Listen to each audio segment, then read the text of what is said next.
While NASCAR has had its fair share of incredible moments, it's also seen some of the most controversial and regrettable moments in its sports history. Today, we're going to look at some more NASCAR inexcusable moments. I hope you've been enjoying this content recently. If you aren't subscribed, I would really appreciate it if you hit the subscribe button. Over 200,000 of you return each week, and I greatly appreciate it. Without further ado, let's get on into it. One of the most frustrating. Trouble. Riley Herbst spinning.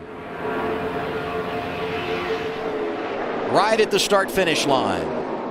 Got Haley a little bit upset at him. You're saying we need to rewind the tape a little further? I'm saying there's more to that story. Let's hope that something else happened, because that seems like a pretty big reaction for just the air getting you loose off of turn 3.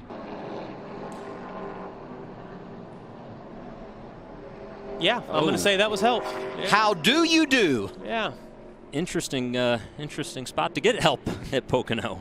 Justin Haley was penalized for rough driving after turning Riley Herbst down the front stretch at Pocono during the Xfinity race. It was something that is extremely inexcusable in NASCAR. You do not turn somebody down the front stretch at potentially having them hit head-on into a wall. Side by side off the corner. Zeke just gets really out of shape.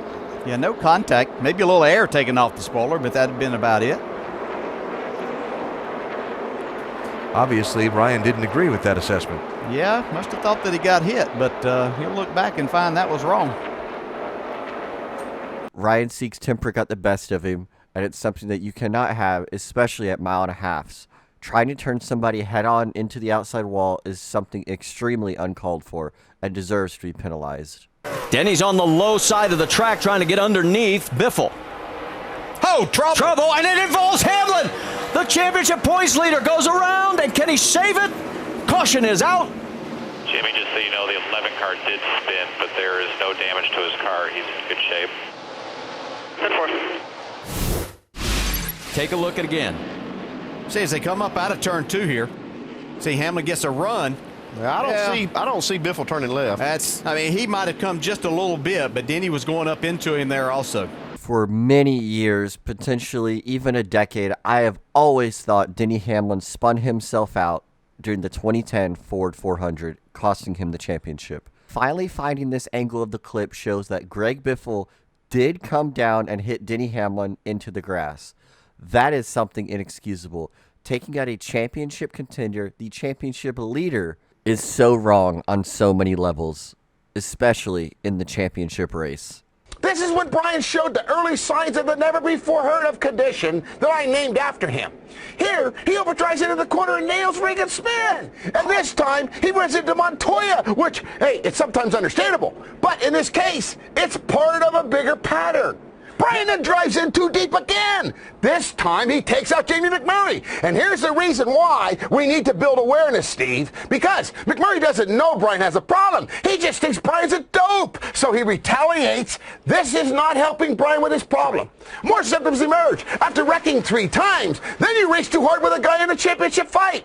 This is over the edge, but you just keep beating on him until he gets sick of it. He doesn't know you have Vickerism, so you see even more people thinking you're a dope. Spot for him with his 4 fresh tires. Oh my. That's what that was. Matt Kenseth had just come back on the racetrack. I think Jimmy Spencer said it best. Vickerism. During the 2011 Martinsville race, I swear Brian Vickers hit everybody but the pace car. I don't know what got into him that day. I don't understand why he was not disqualified or black flagged or called into the pits to stop racing, but that is something that you just cannot have. As you could see, just 2 weeks later, Matt Kenseth did retaliate at Phoenix, and it was definitely well-deserved. But that Martinsville race was totally inexcusable on so many levels.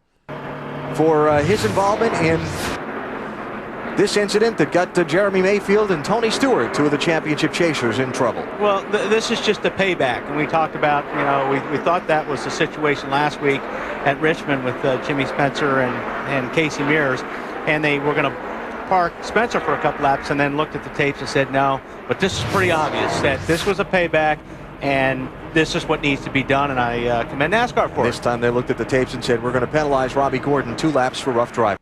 I definitely agree with NASCAR on this one. Robbie Gordon was penalized for 2 laps because he intentionally crashed Chase contender Greg Biffle during the first race of the inaugural Chase for the Cup. Robbie Gordon retaliated against Greg Biffle instead of trying to talk about it post-race. I understand completely where NASCAR's coming from. And this is live. So Sauter has just now wrecked Austin Hill. Well, that's not going to go over well. No, I think they'll park Sauter for that. Yes, indeed. So here is Sauter coming back to get Hill after Hill had moved Johnny and put Johnny into the wall. I feel like after the 2011 truck race where Kyle Busch took out Ron Hornaday, there would never be another instance like this. But just a handful of years later, Johnny Sauter retaliates against Austin Hill at Iowa, under caution. We've been in this situation before, and it is something that is uncalled for, inexcusable, and honestly pretty dangerous. Johnny Sauter was suspended for 1 race, and rightfully so. Steve, what looked to be a strong day for Joe Gibbs Racing turned into a historic day for NASCAR with the less than 2 hours after the race when NASCAR officials who had stated before the season that they were going to stiffen penalties related to the next-gen car found issues with the cars of the 11 of Denny Hamlin and the 18 of Kyle Busch. That led to NASCAR for the first time in 62 years disqualifying a winner. And that led to Chase Elliott being declared the winner yesterday. Some more inexcusable moments are right here. You cannot cheat. Denny Hamlin was disqualified from his win at Pocono in 2022 for cheating with a piece of tape underneath the wrap of his car. It's honestly pretty impressive that they could think of something so aero-effective, but Denny Hamlin was caught in post-race inspection, and his win was stripped away from him. That is something that you just cannot do. 22's catching the 20. Low car with damage here, still good by 7. 6 back, right with you, in your tire track, outside. Still down there, Matt Kenseth just wrecked Joey Logano. He waited on him, and as the leader came by, payback for Matt Kenseth. At least there's not a huge overreaction, because the Matt Kenseth 2-race suspension was a huge overreaction. Well, I don't agree with how Matt, that was pretty. You don't go out there with a wrecked race car like that and just destroy another car like that. Do you suspend him for 2 weeks? I think you set a tone at some point. I don't know. Maybe, I don't know. I'd have to go back and put myself. Do you not only suspend him for 2 weeks, do you later come back and tell him, I might have overreacted because my son is a Joey Logano fan? Because that happened too. Did it? Yeah. So for my understanding on this next clip is Steve O'Donnell, one of NASCAR's higher-ups' son, is a huge Joey Logano fan. So I assume when this happened, Steve O'Donnell put his word in to suspend Matt Kenseth because his son was probably very upset. This is something extremely inexcusable and uncalled for, especially in pro sports like this.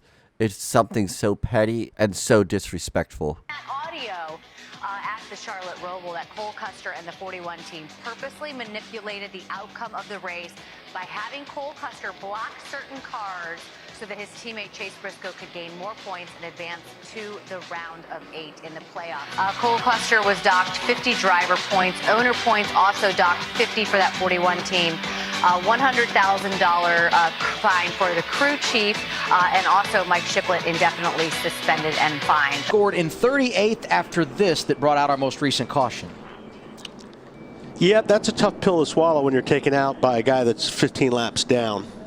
I don't know exactly what happened there, but I think you're right on the 22 here. Just watch, he gets pounded in the left rear. Here we go. All right, we're going back to green flag racing this time. Look out! Crash on the front side. Clint gets collected. Oh, the 98 and the 99 of Trevor Bayne. There's some hard licks right there. McCumbee in the 09 also involved. I'm not sure Clint Boyer didn't spin the tires on that restart. Either that or could he have missed a gear? 22 cars back on the lead lap. Yeah, Trent Owens with that 32 car, they've done a great job all day to keep that car in contention and to keep adjusting on it. You see some more damage now on the 21. Well, we're getting my goodness gracious alive. Denny Hamlin and I think there's some retaliation going on here because we've just gotten word from NASCAR, the 21 who had pulled back out on. I want you to take it to the trailer. And he's been told to take it to the trailer. So Clint Boyer retaliates against Denny Hamlin. Let's go back and see if we can see what happens here. There's Hamlin. Here comes Boyer. Yeah, he's coming out of the pits from where they were working on the car. Makes a hard right here. Huh. Show his displeasure with what happened on that last He saw restart. it as intentional. Conversation between these guys. Did we go out a little early? Did we make it to the track a little too early? Corey's like, what is that? Yeah, this had to be a shock. A truck. For everyone.